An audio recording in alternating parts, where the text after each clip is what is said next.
네, 안녕하세요. 오늘도 일상생활의 심리학, 오늘도 역시 지난 시간에 이어서 이제 직업 일에 관한 얘기들을 알아보도록 하겠습니다.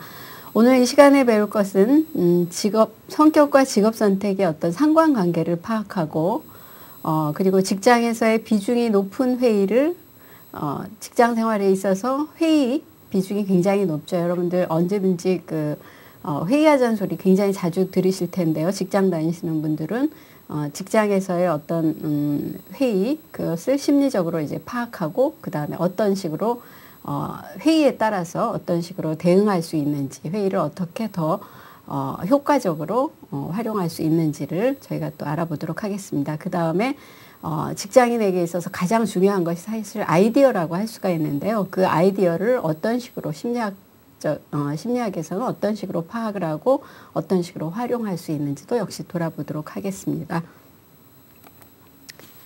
이제 저희가 직업 선택에 관한 거는 굉장히 중요한 일이기 때문에 수없이 강조를 해도 지나침이 없을 텐데요. 저희가 우선 지난 시간에도 배우긴 했지만 이번에 이제 조금 더 구체적으로 저희가 직업을 선택할 때 어떤 참고사항들이 있는지를 심리학자들이 분석해 놓은 자신도 모르는 어떤 자기 안에 내재된 그 심리적인 특성이라든지 심리적인 재능이라든지 이런 걸 파악하고 그리고 어떤 식으로 분류된 데 맞춰서 본인한테 보다 더 알맞은 직업을 선택할 수 있는지를 저희가 돌아보는 어떤 그런 모형이 있습니다. 심리학자인 존 홀랜드가 만든 그 모형인데요. 흔히 그 6개의 어떤 여섯 가지로 분류를 했기 때문에 저희가 흔히 육각형 모델이라고도 부릅니다. 이런 어떤 육각형 모델에 따라서 이제 자신이 어느 쪽에 더 맞는 그 성향의 사람인지 그거에 따라서 어떤 직업을 선택하는 게 더 본인한테 적절한지를 이제 돌아볼 수 있겠습니다. 그 개인적인 성향이라든지 그 다음에 뭐 성격 특성이라든지 이런 거에 따라서 이제 6가지로 분류한 모형이죠. 우선 첫 번째가 현실적인 유형이 있습니다. 이 현실적인 유형은 보다 좀 더 남성적인 유형이라고 할 수가 있습니다. 그러니까 어떤 신체적이고 기계적인 일을 조금 더 선호하기도 하고 알맞기도 하고요. 어떤 이렇게 막 머리 복잡하게 생각을 해야 된다라든지 아니면 본인의 의견을 가장 중요하게 반영해야 한다라든지 그것이 자기한테는 정말로 가치 있는 일이다라고 생각한다든지 언어 화술이 아주 뛰어나다라든지 이런 쪽하고는 거리가 먼 오히려 보다 좀 어떤 그 신체적인 그 힘을 쓴다라든지 뭔가 아주 기계적인 거를 잘 다룬다라든지 이런 경우가 이제 현실적인 유형이라고 할 수가 있습니다. 이런 경우에는 이제 주로 뭐 농업이라든지 자동차 기계, 공업 쪽 어떤 이런 쪽을 선택하면 본인한테 굉장히 이로울 수가 있죠. 다음 유형은 이제 탐구적인 유형입니다. 탐구적인 유형은 또 현실적인 유형과는 조금 대비되게 그 행동보다는 이해하는 거, 앉아서 이렇게 뭔가 생각하고 이해하고 추상적인 사고와 논리적인 분석에 뛰어난 사람들, 호기심이 많고 또 성격이 뭔가 호기심이 많다는 건 무엇에 대해서 받아들이려는 마음이 크기 때문에 굉장히 어떤 개방적인 사고를 가졌다고 할 수 있죠. 그 다음에 자신이 뭔가 아이디어를 내서 그 아이디어가 받아들여지고 그 아이디어에 따라서 일이 움직이는 걸 좋아하는 유형이 탐구적인 유형이라고 할 수가 있습니다. 이제 보통 실험실이라든지 어떤 도서관이라는 곳이 사실 조금 좀 정적인 곳이긴 한데요. 그러나 그리고 어떤 그 주어진 일 외에는 특별한 어떤 별다른 아이디어가 필요 없는 것 같이 얼핏 보일 수는 있지만 사실은 또 굉장히 많이 필요한 분야죠. 사서라든지 이런 경우가 이제 탐구적인 유형에 속하고요. 다음으로는 이제 세 번째로는 예술적인 유형이 있습니다. 여러분들 뭐 설명 없이도 이거는 다 알 수 있는 유형이긴 한데요. 상상력과 독립성, 혼자서 이 예술을 하는 사람들은 사실 유아 독존형이 좀 많다고나 할까요? 이렇게 본인이 우선 제일 그 본인의 생각이라든지 본인의 사고방식이 가장 중요하기 때문에 그것을 추구하고 그것을 따르는 게 먼저여야 되기 때문에 사실 직장 생활이라든지 이렇게 얽매이는데 조금 힘들어하는 유형이죠. 상상력, 독립성 이런 게 뛰어나고 그러나 한편으로는 다소 이제 충동적이고 그러나 또 창조적인 아이디어는 많고 어떤 구조화된 과제는 기피합니다. 이렇게 정해진 어떤 일정하게 이미 형식화돼서 정해져 있는 어떤 일들을 굉장히 좀 답답해하는 성향이죠.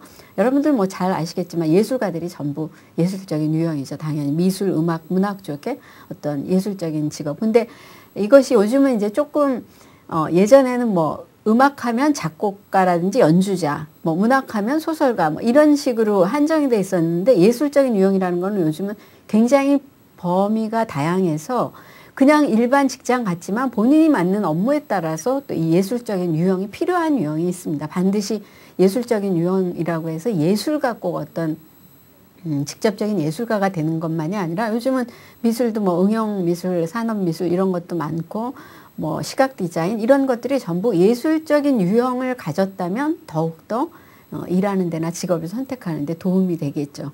그 다음으로는 이제 사회적인 유형이 있습니다. 사회적인 유형은 그 사교성이 굉장히 좋은 유형이라고 할 수가 있죠. 상호성, 서로 이렇게 지난 시간에도 제가 말씀드렸지만 사회생활하기 굉장히 좋은 어떤 특성이죠. 나도 누구에겐가 도움을 받을 수도 있다고 생각하고 또 상대방도 나한테 도움을 요청할 수가 있다고 생각하는 이런 어떤 상호 의존적인 마음을 가지고 있는 건 누구한테 이렇게 심하게 의지한다는 뜻이 아니고 상호 서로 도와가면서 인간은 사는 것이고 그것이 인간이다라고 생각하는 어떤 그런 상호성을 가진 사람들이 사회생활이나 직장생활에 훨씬 유리하다고 말씀드렸었는데요. 이 사회적인 유형이 바로 대표적인 그 어떤 유형이라고 할 수가 있습니다. 사교성이라든지 또 어휘력도 좋고 그 다음에 또 당연히 사람은 서로 돕고 살아야 된다고 생각하니까 이타성도 높고 이런 유형인 사람들은 뭐 교사라든지 간호사라든지 사회복지사라든지 이렇게 어떤 누군가에게 뭔가를 제공하고 기여하는 데서 보람을 얻는 이런 직업이 굉장히 잘 어울린다고 할 수가 있습니다. 그 다음에 이제 홀랜드의 그 직업 모형 중에서 5번째에 해당되는 유형으로는요, 진취적인 유형이라고 할 수가 있습니다. 이제 달리 말하자면은 다소 권력지향적인, 그 권력지향적인이라는 게 뭐 좋은 뜻으로도 나쁜 뜻으로도 다 쓸 수 있는데 보다 자기의 어떤 목표를 위해서 확고하게 나아가는 유형이라고 할 수가 있습니다. 자신감이 있고 여기도 역시 사교성이 있고 그다음 리더십이 굉장히 강한 유형이라고 할 수가 있죠. 이런 경우는 본인이 어떤 감독직이라든지 특히 관리직 이제 이런 데 맡기도 하고 특히 이제 사업가들도 사업가들한테도 굉장히 유리한 유형이라고 할 수가 있죠. 또 판매직에도 좋은 유형이라고 할 수가 있습니다. 사실 이런 진취적인 유형인 경우에 저희가 이제 본인은 굉장히 다소 권위적이고 그 권위성이 부정적으로 나타나지 않을 만큼 굉장히 진취적인 어떤 그 태도와 그런 유형인데 본인이 직장에 들어가서 굉장히 순응해야 되는 어떤 일을 하게 되면 당연히 이렇게 좀 갈등이 많아질 수밖에 없죠. 그래서 제가 아는 어떤 분은 사실 굉장히 진취적인 유형이고 어떤 사업가적인 유형이라고 할 수가 있는데 뭐 여러 가지 상황이라든지 뭐 또 사람들이 흔히 생각하는 어떤 당연한 경로라는 게 있기 때문에 당연한 뭐 살아나가는 순서가 그거라고 생각을 하기 때문에 졸업을 하고 취직을 했는데 회사 생활에 도저히 적응이 안 돼서 그런데 이제 주위 사람들은 당연히 그런 비난을 하죠. 뭐가 그렇게 다들 하는 일을 왜 너만 못하느냐. 이렇게 해서 하여튼 그분이 제가 보기에 직업을 몇 번을 바꿨습니다. 직장을 들어가기만 하면 그만두는 겁니다. 그러니까 주위에 보면 그런 분들 가끔 있죠. 들어가기만 하면 얼마 안 가서 사표 쓰고 얼마 안 가서 또 누군가와 갈등이 생기고 트러블이 생기고 이러는데 그런 분들은 본인도 그렇고 주위에서도 그렇고 계속 왜 그래도 직장을 가져봐라 이렇게 권할 것이 아니라 아예 방향을 틀어서 자신의 심리에 맞는 어떤 이런 진취적인 유형의 일을 찾는 게 훨씬 낫죠. 뭐 사업 작게라도 자기만의 일을 찾는다라든지 뭔가 독립적인 일을 시작을 한다라든지 이거를 본인 스스로 깨달아서 찾는 게 훨씬 좋습니다. 저희가 이런 어떤 직업 모형을 배우고 그 다음에 이것이 전적으로 100% 여기가 고정되는 게 아님에도 불구하고 이런 거를 배우고 저희가 심리를 배우는 이유는 제가 늘 말씀드리지만 그 큰 틀로 봐서 이런 부분이 나한테도 있을 수 있다. 혹은 아주 작은 걸로 봐서 나의 심리가 이렇구나. 이렇게 깨달아서 전체적으로 자신이 원하는 것, 자신의 삶의 방향을 전체적인 데서 도움을 받자는 것이지, 여기에 이것만이 전부 100%딱 여기에 맞춰서 직업을 반드시 선택해야 라든지, 아니면 이걸 전부 무시하고 본인이 맞지 않는 직장 생활을 계속 한다라든지, 아니면 전혀 사업가 유형이 아닌데 그런데 사업을 자꾸 계속해서 그야말로 주위 사람도 괴롭히고 본인도 괴롭고 뭐 이런 결과를 낸다라든지, 이런 일에 있어서 저희가 그런 일을 방지할 수 있기 위해서 이런 어떤 직업 모형도 참고할 수가 있다고 할 수 있습니다. 그 다음에 이제 홀랜드의 직업 모형 중에서 마지막에 해당되는 육각형 모델의 마지막이 이제 관습적인 유형입니다. 진취적인 유형하고는 반대로 이렇게 어떤 살아내려온 삶의 내력을 존중해서 본인도 그대로 살기를 원하는 거. 나의 꿈은 그 사람은 모름지기 흙에서 나는 농사를 지어야 된다. 그래서 농사를 짓거나 아니면 아버지가 저기 농사일을 하셨으니까 나도 농사일을 하는 게 당연하다. 이렇게 뭔가 전해받는 거에 있어서 전통적인 이런 걸 전해받는 데 있어서 거부감이 없는 경우, 나는 내 꿈은 현모양처다. 뭐 그게 시대에 뒤떨어진 것 같지만 그러나 본인이 그렇게 원하면 심리에서 제일 중요한 건 본인입니다. 이기심과는 다른 본인 자신입니다. 내가 그것을 원하면 당당하게 추구할 수 있는 것, 그것이 바로 현대에 있어서 다양화된 어떤 심리의 장점이라고도 할 수가 있습니다. 현대가 변하니까, 모두가 변하니까 다 나도 변해야 된다, 무조건 변해야 된다, 이런 심리에서 제일 나쁜 거는 무조건이라는 걸 여러분들이 깨달으시면 이제 이런 관습적인 유형도 얼마든지 본인의 그 유형에 맞는 직업을 찾아서 그러면서 이제 행복하게 지낼 수가 있는 것이죠. 이것이 이제 그 홀랜드가 말한 육각형 모델, 직업 선택에 있어서의 어떤 참고할 수 있는 사항이라고 할 수가 있습니다. 그런데 여러분들 여기 보시면 아시다시피 이게 1996년도, 원래는 1980년도에 이제 했다가 홀랜드가 다시 1990년도에 이렇게 그 새로 이제 보완을 한 것인데요. 96년이라 그러면 사실 뭐 10여 년도 안 됐지만, 10여 년이 지났네요. 그럼에도 불구하고 그 사이에도 또 이거에 큰 변화가 있습니다. 이 모형이 가지고 있는 결점이라든지 단점이 역시 또 발견이 되고, 그래서 또 보완이 됐습니다. 그러니까 이것이 전부는 아니지만 여기에 또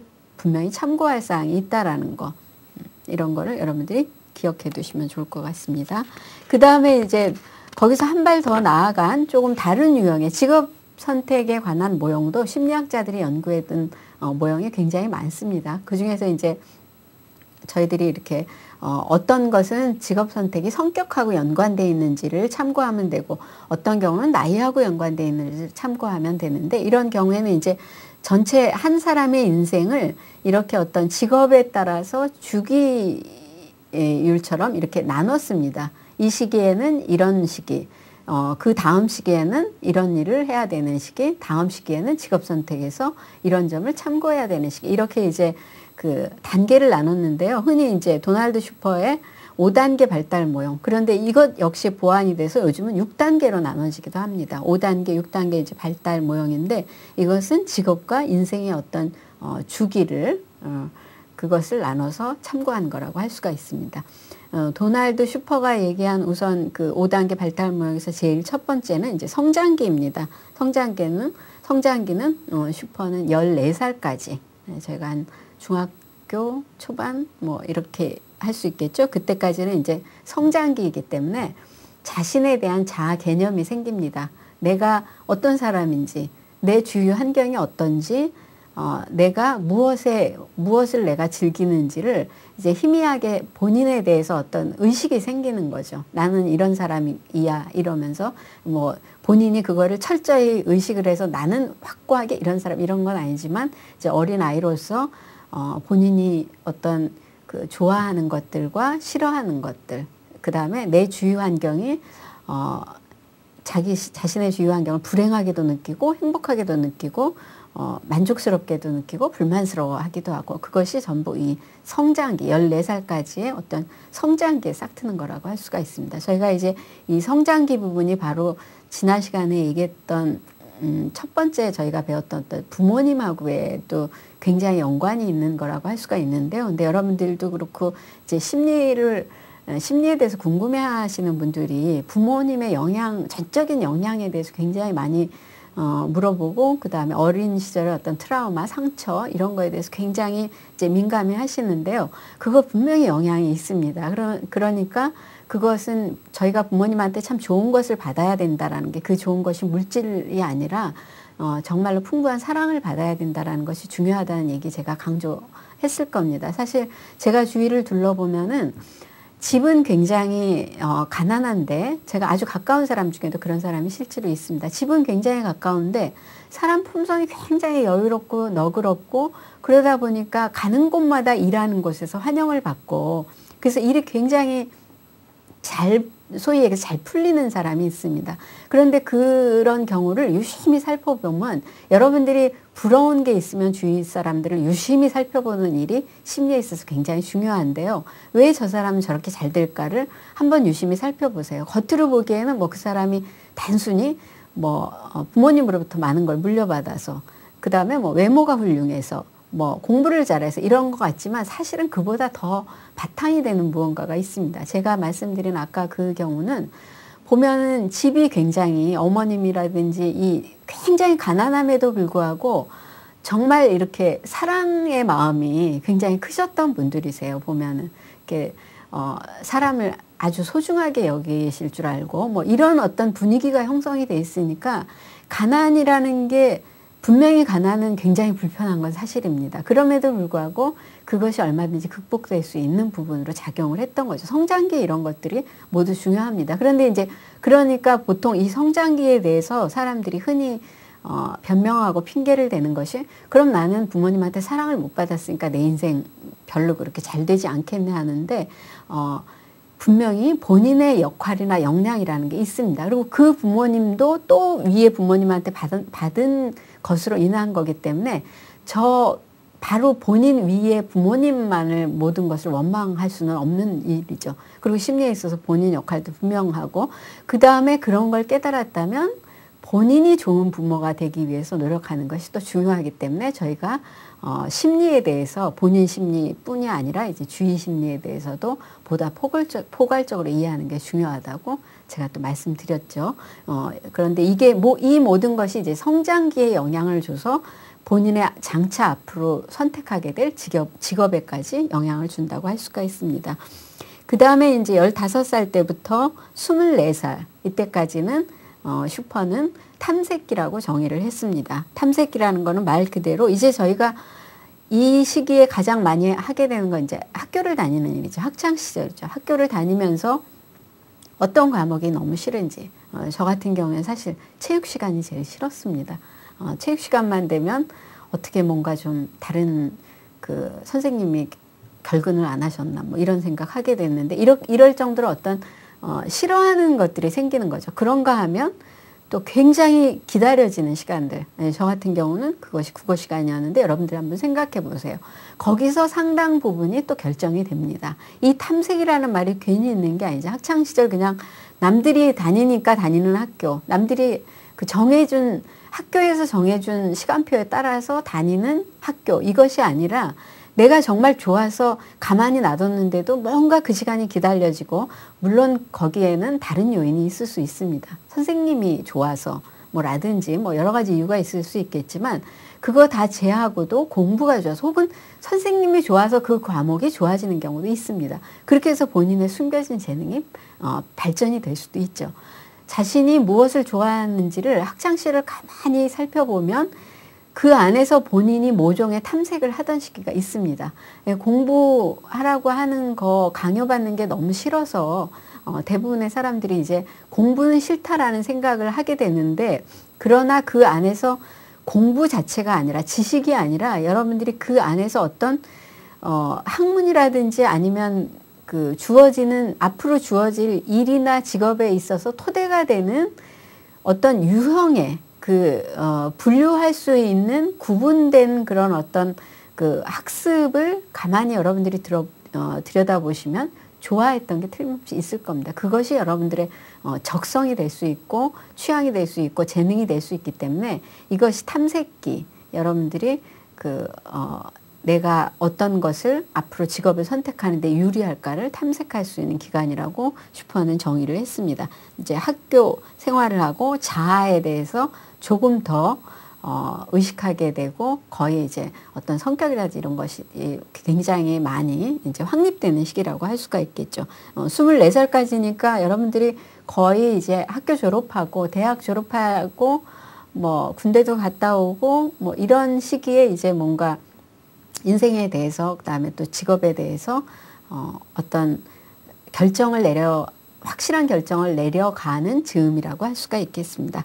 그 다음에 이제 얘기한 것이 확립기입니다. 이 확립기는 25에서 이제 44살, 40대 뭐 중반 정도까지라고 할 수 있는데 이 확립기가 너무 크고 이제 사회가 급변하고 뭐 다양화되고 이러니까 이것을 바로 이제 슈퍼는 두 단계로 나눴습니다. 그래서 시행기, 뭔가를 시행하다 할 때 시행기와 이제 안정기, 그래서 30대를 놓고 이제 전후로 두 부분으로 나누기도 했습니다. 여러분들 30살이 되면 흔히 제가 앞에 시간에도 얘기 드린 것 같지만 30살이 되면 뭔가 모든 게 다 확고해질 거라는 생각을 하지 않으셨는지 모르겠어요. 저 같은 경우는 그다음에 제 주위에 많은 사람들은 그런 얘기를 자주 하는 것 같은데요.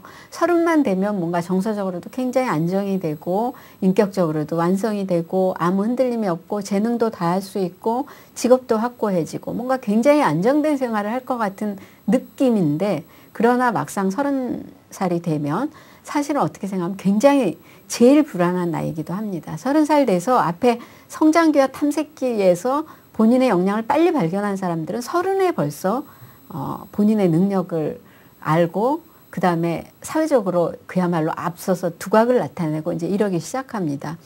그러니까 이 시기에 보면은 어지간하면 벌써 그런 앞서 나가는 친구들 때문에 어지간하면 벌써 내가 뒤처진 게 아닐까 이런 생각을 굉장히 빨리 하게 되는 시기입니다. 그러니까 도널드 슈퍼가 예전에는 이걸 확립기로 해서 20대 후반부터 40대 초반까지 본인을 이렇게 확립해 나가고 뭔가 결정해 나가면 됐는데 이 시기에 벌써 현대사회에서는 이미 확립 지나서 벌써 유지기에 들어간 경우도 있고 그 다음에 이 확립기가 다 끝나서 유지기가 들어갔는데도 여전히 확립기에 있는 이런 경우도 많습니다. 왜냐하면 사회적으로 워낙 다양해지고 제가 선택의 다양성에 대해서도 말씀드렸죠. 선택의 범위가 넓어지다 보니까 주춤거리는 경우도 많고 이것도 좋아 보이고 저것도 좋아 보여서 망설이는 경우도 많고 다 싫어서 망설이는 경우도 많고 이러다 보니까 이 두 시기가 다소 뒤죽박죽 되는 경우가 있습니다. 그러니까 본인들이 어쨌든 성장기와 탐색기에서 빨리 본인을 발견하고 확립을 하고 그러나 또 살아가는 인생이라는 게 그렇게 한 가지로만 매진해서 그것만 좋아서 할 수도 있지만 또 다른 것도 즐기고 싶을 때는 이제 확립기 지나서 유지기쯤에서 본인 또 다른 어떤 일이 될 수도 있고 직업이 될 수도 있고 아니면 뭐 취미생활이 될 수도 있고 이런 거를 발전시킨다라든지 이렇게 할 수 있는 것이죠. 근데 이제 이 시기가 그렇기 때문에 어느 시기인들 중요하지 않은 시기가 없지만 사실은 이 확립기가 굉장히 중요하다고 할 수가 있습니다. 시행기에는 뭐 본인이 어떤 것을 무엇인가를 자꾸 시도해보는 시기라고 할 수가 있겠죠. 그러니까 30살 전까지는 본인이 뭐 이런 일도 해보고 싶으면 한번 해보고 그런데 이제 보통 주위에서 잘 기다려주지를 않죠. 주위에서 그 빨리 취직해라, 빨리 결혼해라 이러기 때문에 이 확립기를 또 본인 생각대로 거치기가 힘든데 본인이 이럴 때 확고한 의지를 갖고 자신이 원하는 방향을 추구하면서 확립기를 거치는 게 굉장히 중요하다고 할 수가 있습니다. 다음이 이제 유직인데요. 보통 이제 40대, 50대, 뭐 60대 초반까지 은퇴할 나이까지라고 할 수가 있습니다. 이런 시기에는 이제 본인이 선택한 거의 확고한 어떤 그런 직업을 계속 유지하면서 발전시키고 이제 보통 직장인이라면 이제 이럴 때 바로 승진에 계속 어떤 신경을 쓰게 된다라든지 그 다음에 요즘 같은 경우 요즘은 이제 평생 직장의 개념이 흐려졌으니까 직업을 계속 직장에서 계속 어떤 그야말로 살아남는 뭐 이런 것에도 신경을 써야 될 때고 이렇게 어떤 유지를 해나가야 되는 시기가 유직이라고 할 수가 있습니다. 그 다음에 이제 쇠퇴기 말이 조금 그 붙인 단어가 조금 그러긴 하는 것 같은데요. 쇠퇴기라기보다는 은퇴기라고 하면 제 생각에 더 좋을 것 같습니다. 쇠퇴라는 말은 좀 서글프죠.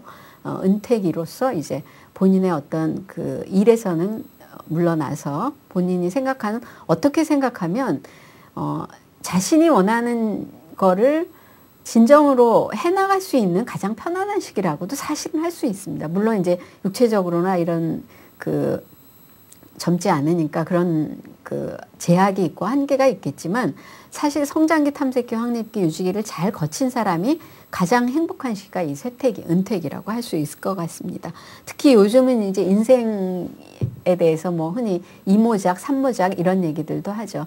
한 번 사는 인생이 아니라는 겁니다. 이렇게 중간에 본인이 어떤 인생을 확 바꿀 수도 있고, 직업을 완전히 다른 방향으로 바꿀 수도 있고, 뭐 변호사를 하다가 요리사를 한다라든지, 아니면 의사를 하다가 또 사법고시에 다시 도전해서 또 변호사를 한다라든지, 뭔가 이렇게 굉장히 큰 변화를 갖는 어떤 그런 것이 또 있을 수가 있습니다. 그렇기 때문에 요즘은 이모작, 삼모작 이렇게 얘기하는데, 이 직업 인생 주기 전체를 통틀어서 여러분들이 어떤 시기에 대충 이런 그 시기를 가져서 직업을 안정시키는 것도 중요하지만, 여러분들이 이제 이 시기별로 내가 원하는 것을 어떤 식으로 한번 새롭게 다시 바꿔볼 것인가, 변화를 시도하는 것도 이 시기 어딘가에서 여러분들이 할 수 있는 그런 일이라고 할 수가 있겠습니다.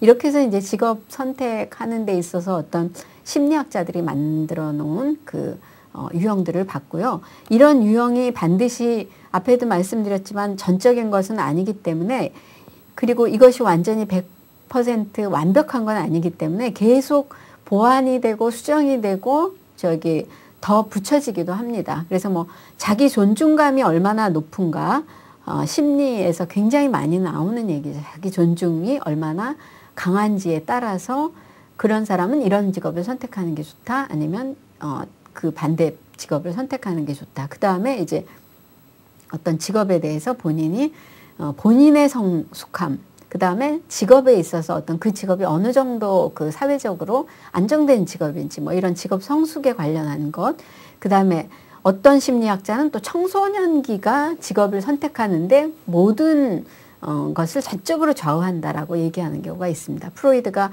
어린 시절이 한 사람의 모든 것을 좌우한다라고 주장하는 것처럼, 요즘은 또 청소년기에 어떤 것이 그 사람의 인생과 심리와 직업, 그 다음에 그 사람 전체의 어떤 정체성을 전부 다 확립시켜준다. 그러니까 청소년기가 중요하다. 뭐 이렇게 보완하는 사람도 있고요. 이런 식으로 이렇게 어떤 한 이론이나 그 하나의 모형이 맞는 것이 아니라 계속 이것이 지금도 보완돼 있고 달라지고 있다라는 것을 여러분들이 기억하시면 좋겠습니다. 말씀드렸듯이 잦은 그리고 또 저희가 이제 직업을 자주 변화시키는, 이 직업이 다양해지다 보니까 선택의 범위가 넓어져서 여러 가지 직업을 새롭게 가져보는 이런 변화에 따라서 또 거기에 맞춘 심리학자들의 새로운 모형이 나오는 겁니다. 그러니까 심리라는 것이, 심리학자들이 이렇게 사람의 심리는 이러이러하다, 프로이드라든지 아니면 아들러 같은 유명한 심리학자가 사람의 심리는 무조건 어린 시절의 상처에서, 어린 시절의 트라우마를 들여다봐야 된다. 아들러 같은 경우는 아니다. 사람의 심리는 그 사람의 콤플렉스에서 모든 게 좌우된다. 콤플렉스를 자기 열등감이나 단점을 어떻게 극복하느냐가 그 사람 심리의 전부다. 뭐 이렇게 주장을 하는데, 그 심리에 맞춰서 저희가 저희를 변화시키는 것도 중요하지만, 심리학자들은 사람들이 변화해가는 심리를 보면서 그 심리를 역으로 해서 거기서 이론을 추출해내는 것도 있기 때문에, 내가 바로 심리를 새롭게 변화시켜 나가는 선두주자일 수도 있는 겁니다. 그러니까 심리라는 거에 대해서 양면성을 항상 염두에 두고 여러분들이 생활을 하시고, 또 뭐 직업 선택이라든지 앞으로의 미래라든지를 설계하는 게 좋을 것 같습니다. 그 다음에 이제 저희가 그 직장 심리에 있어서 가장 중요한 것 중에 하나로, 제가 이제 구체적으로 전부 다 뽑지는 못하니까 두 가지를 뽑았습니다. 우선 회의하는 것과, 그 다음에 이제 뒤에 아이디어 얘기가 나올 텐데요. 이 회의는 그 직장 생활의 그 설문조사에 의하면 직장인들이 가장 싫어하는 것 중에 하나가 이 회의이기도 합니다. 왜냐하면 막상 회의를 해도 뭔가 발전적인 결론이 나오지를 않고, 그 다음에 본인의 의견이 얘기를 해도 반영이 되지를 않고, 뭐 이런 어떤 무력감이라든지, 그 다음에 시간만 오히려 소모하는 경우도 많고, 그 다음에 일방적으로 그 어떤, 여기 뒤에 이제 보면 나오겠지만, 뭐 부장님이라든지 위에 상사의 일방적인 지시사항이나 잔소리를 듣는 것, 이런 것으로 회의가 인식이 많이 되고 있기 때문에 비효율적이다라는 의견도 굉장히 많이 나오고 있는 부분입니다. 그럼에도 불구하고 사실은 또 굉장히 중요한 여러 가지, 여러분들이 이제 뒤에 보면 나오지만 굉장히 많은 것들, 중요한 것들이 결정되는 것이 또 회의이기도 합니다. 그래서 이제 보시면 여기 그 250페이지에 보시면 여러분들이 이제 회의에 관한 여러 가지 얘기를 그 우선 회의에서 어떤 그 자리 배치조차도 회의의 그 내용을 좌우한다라는 이런 그 심리 이론이 있습니다. 이 심리에 보면 이제 사람들이, 여러분들은 어떠신지 모르지만 사람들이 보통 지하철을 타서 이렇게 앉았을 때 가운데 앉아 있다가 저 끝에 이렇게 기둥이 있는 자리가 나면 보통 그쪽으로 많이들 옮긴다고 합니다. 그러니까 사람과 사람 사이에 끼어 앉는 것보다는 저쪽 끝에 가서 이쪽에는 사람이 없는 뭔가 이렇게 큰 그 붙잡는 거 있죠. 그거 쪽에 있는 것을 훨씬 더 편안해 한다는 겁니다. 이렇게 어떤 구석 자리를 좋아하는 이유는 본인이 공간이 필요하기 때문이라고 해요. 심리적으로 어떤 본인이 운용할 수 있는 이런 이제 공간을 좋아하기 때문인데, 이것이 회의에도 회의 자리 배치라든지 이런 데도 이제 적용이 된다라는 겁니다. 그래서 이 공간의 심리학은 가령 회의에서는 저희가 보통 원형 탁자를 두었을 때 훨씬 회의가 원활하게 진행이 된다고 해요. 그러니까 회의를 이렇게 딱 사각지인데 이런 데서 자리 배치가 위에 상석이 있고 밑에 어떤 부하 직원들이 쭉 일렬로 앉는 이런 식의 배치인 경우는 여러분들이 느끼기에도 좀 권위적으로 느껴지죠. 그런데 이제 그렇지 않고 둥글다는 것은 어디가 상석인지, 물론 그것도 상석이 있을 수 있습니다. 뭐 문 쪽이라든지 이런 게 다 배려가 되지만 대체적으로 회의실에 둥근 탁자가 있을 경우에는 모두 다 조금 더 편안하게 얘기를 할 수가 있다라는 겁니다. 그러니까 사람들이 지하철이나 이런 데서 어떤 구석자리를 찾거나, 구석자리라는 게 이렇게 어두운 구석자리를 얘기하는 것이 아니고요. 본인이 뭔가 옆에 이렇게 움직일 수 있는 여유가 있는 어떤 이런 공간들을 사람들이 좋아하는 것이, 자신의 공간을 확보하는 게 필요한데, 이 공간 심리가 이런 회사에서의 회의에도 적용이 돼서 원형 탁자에 앉는 것, 그렇게 해서 저 사람이 앉은 자리나 내가 앉은 자리가 특별히 상하 구분이 별로 없는 어떤 이런 자리에 앉았을 때 심리적으로 훨씬 편하기 때문에 훨씬 더 자유로운 얘기가 더 많이 나올 수 있고 좋은 아이디어가 더 많이 나올 수가 있다고 합니다.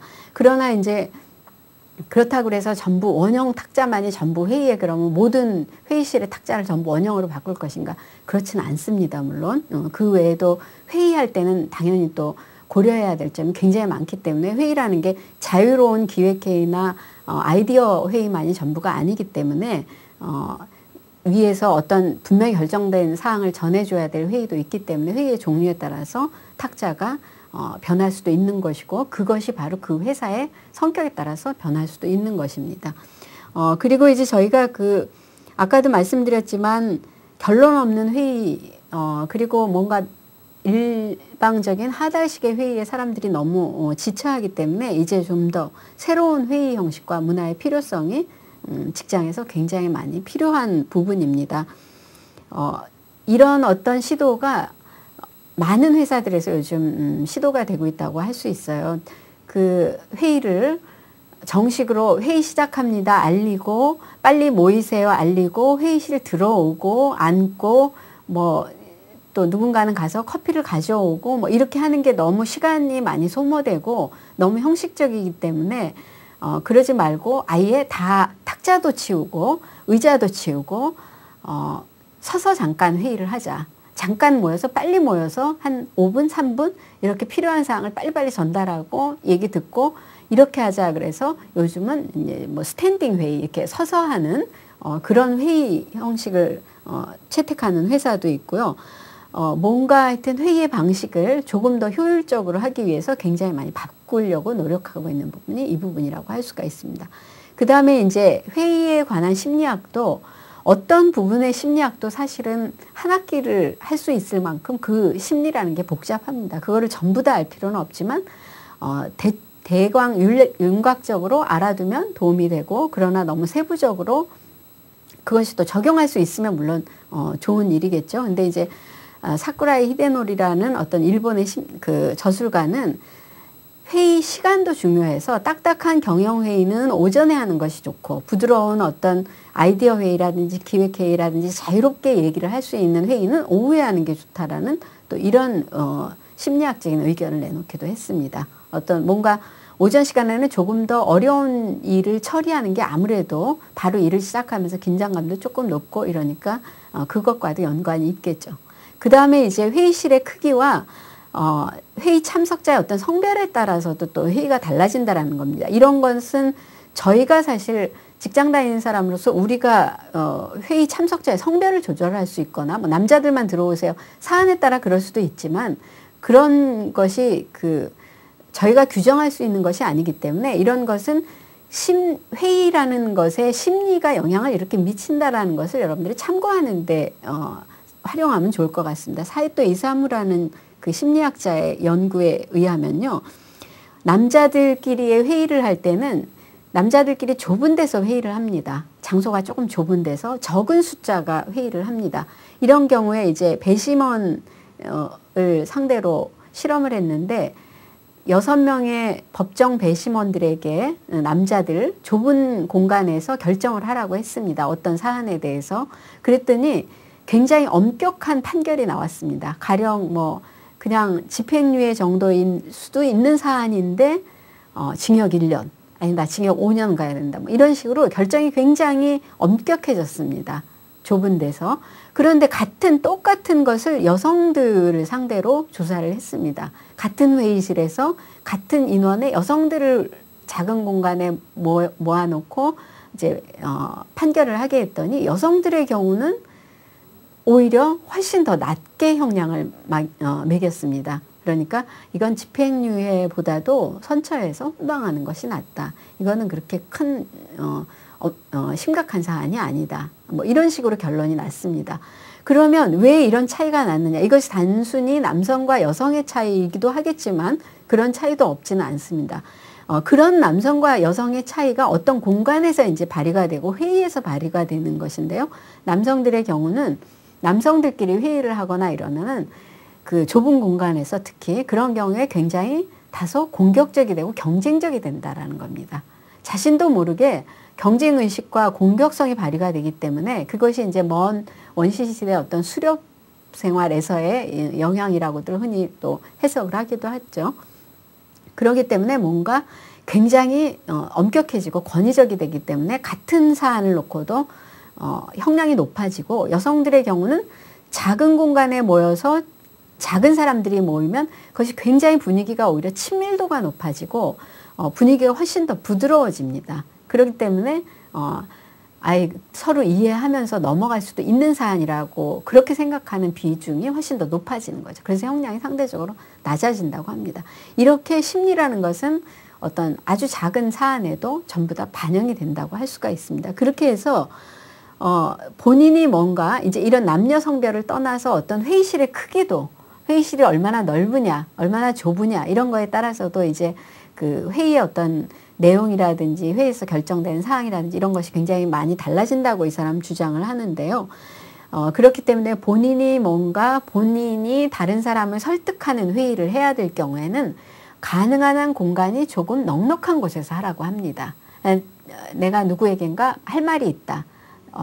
전달을 해야 되는데, 회의사항을 전달을 해야 되는데 이 사람들이 가능하면 반대를 안 했으면 좋겠다. 그냥 내 얘기를 수긍하고 그 다음에 받아들여 줬으면 좋겠다. 그런데 그런 사람들을 아주 작은 방에 불러 모아서 정말 좁은 방에 다닥다닥 붙어서서, 그래서 나는 이러이러한 걸 결정했으니까 이렇게 우리 하도록 합시다. 이렇게 결정하면 실패할 확률이 높다는 겁니다. 조금 넉넉한 공간에서. 그렇다고 너무 큰 공간은 집중력이 떨어지기 때문에 또 안 됩니다.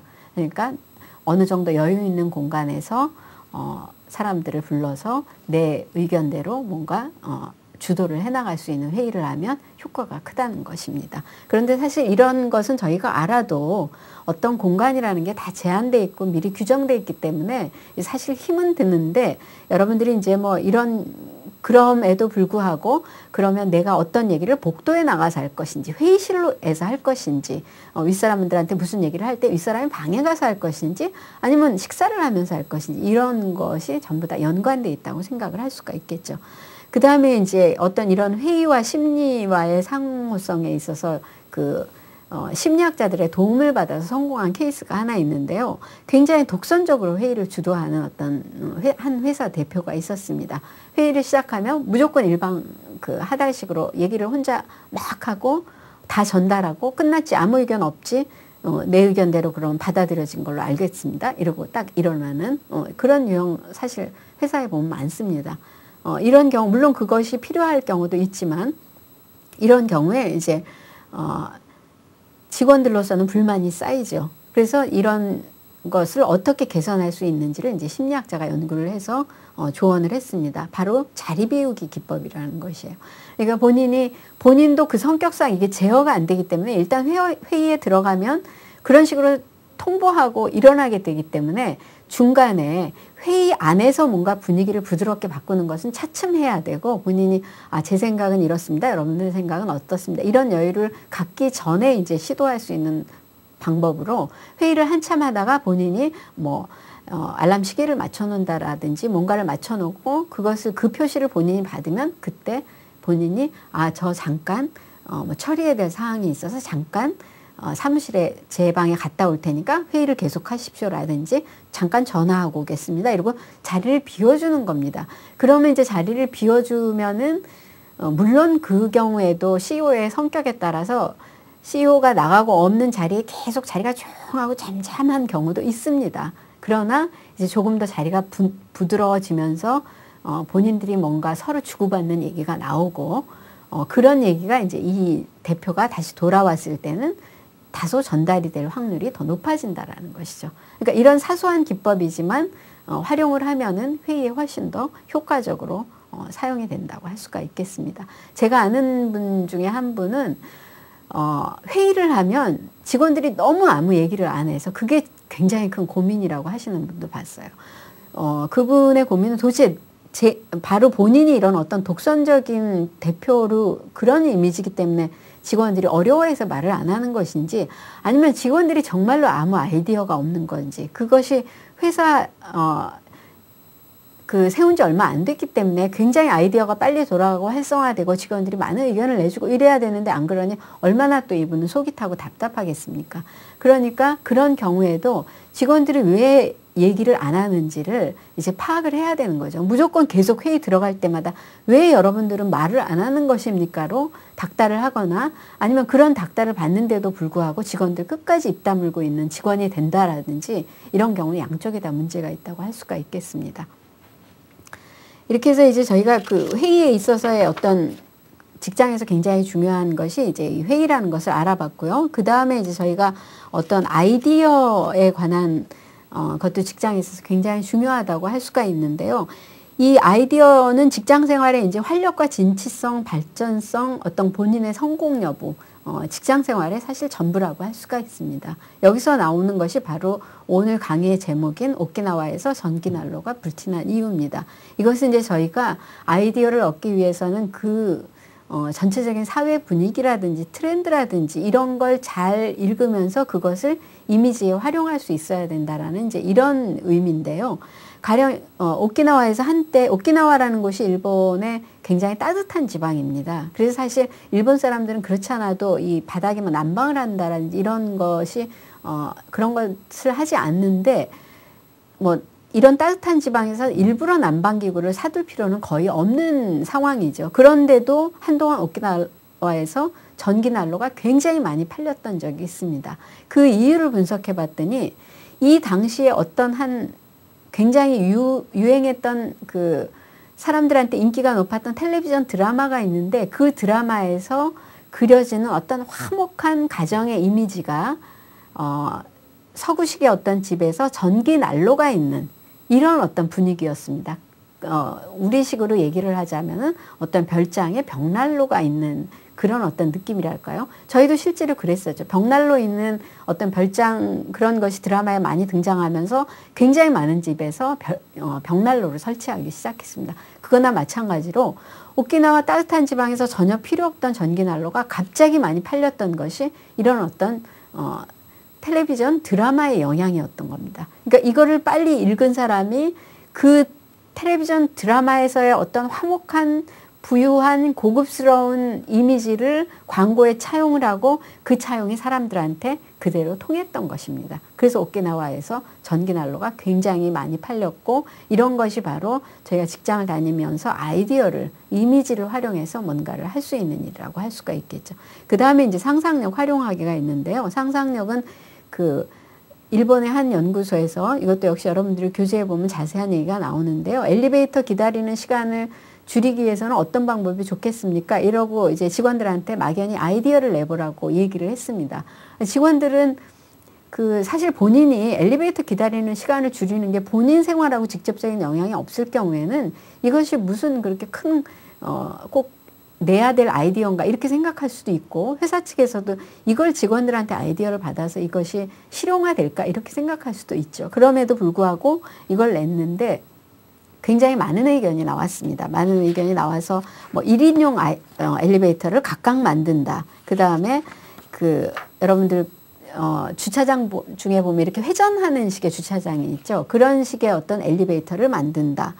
뭐 굉장히 많은 아이디어가 나왔는데 그 아이디어를 받고 얼마 안 있다가 회사에서 발표를 했습니다. 실제로 그 히다치 제작소라는 것이 엘리베이터를 시간을 단축하기 위해서 여러 대의 그 차체를 구비해서 순환식으로 운행하는 앞에 나왔던 아이디어하고 그 아이디어가 정확히 맞아 떨어진 건 아니지만 그것을 약간 보완하고 개선해서 새로운 아이디어를 발표해서 이런 엘리베이터를 실제로 만들었습니다. 그렇게 해서 오늘날까지 우리가 쓰고 있고 그 방법을 그리고 이 회사는 당연히 굉장히 성공적으로 굉장히 많이 수입을 올리게 됐죠. 그러니까 아주 작은 아이디어가 그냥 마음대로 생각해 본 상상력이 그대로 어떤 실질적인 아이디어가 돼서 그것이 일에 있어서의 어떤 좋은 아이디어로 활용이 되고 현실화되고 수입이 되고 이렇게 해서 굉장히 성공적인 케이스가 되기도 했던 것입니다. 이렇기 때문에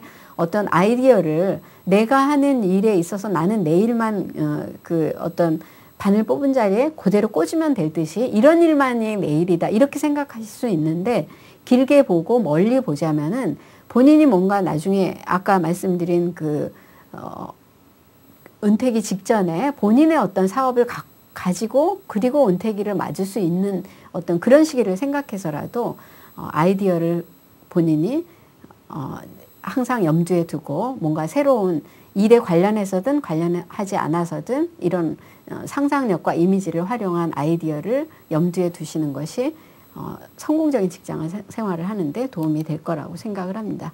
이렇게 해서 오늘은 이제 저희가 직업선택 이론으로 홀랜드의 어떤 육각형 모형 이론과 슈퍼의 5단계, 6단계 발달 모형을 살펴봤고요. 그 다음에 직장에서 가장 큰 비중을 차지하는 것 중에 하나인 회의의 어떤 심리적인 것들을 많이 응용할 수 있다는 것도 살펴봤습니다. 또 직장 생활이 활성화되고 발전되기 위해서는 아이디어를 항상 염두에 두시는 것도 중요하다는 것을 살펴봤습니다. 이어서 이제 다음 시간에는 일과 직업의 심리학, 값비싼 신호 보내기에 대해서 알아보도록 하겠습니다. 감사합니다.